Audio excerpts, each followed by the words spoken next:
অপারেশনের টেবিলে নবজাতকের মৃত্যু, অভিযুক্তদের বিচার ও প্রাইভেট হাসপাতাল বন্ধের দাবিতে স্বজনদের বিক্ষোভ। বৃহস্পতিবার দুপুরে মাদারীপুরের শিবচর উপজেলার কুতুবপুরের বাহাদুর মাতুব্বরের স্ত্রী শিউলি আক্তারকে ভর্তি করা হয় শিবচরের গণ উন্নয়ন সমবায় হাসপাতালে। পরীক্ষা শেষে সেখানকার গাইনি চিকিৎসক ডাক্তার আঞ্জুমান আরা সন্ধ্যা 7টার দিকে শিউলির সিজারিয়ান অপারেশন করান। পরে নবজাতকের মৃত্যু হয়।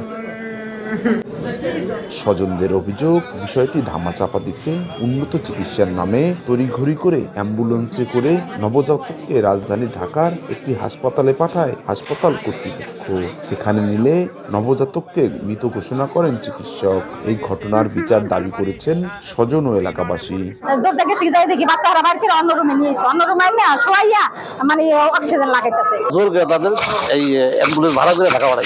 কিন্তু ঢাকা তারা ঢাকা থেকে বলে দিছে বাচ্চা আরো 2 ঘন্টা মারা গেছে। সিজারের সাথে সাথে ভুল চিকিৎসার কারণে মারা গেছে। যদি কইতো আমি ঢাকা নিয়ে যাইতাম, এরা কয় না যে শ্বাস কম এটা ওইটা, এরা টা লোভে ফোন করে।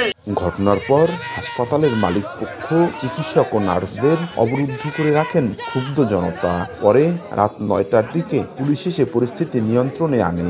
এরপর লাপাত্তা অভিযুক্তরা। তবে হাসপাতালটির ভারপ্রাপ্ত ম্যানেজারের দাবি, চিকিৎসায় কোনো ত্রুটি ছিল না।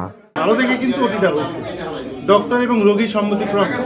তো তারপরে তারা খারাপ হয়ে যাওয়ার পর বাচ্চাটা তাদের বলছি ঢাকা নিলে উন্নত চিকিৎসার জন্য ভালো হয়।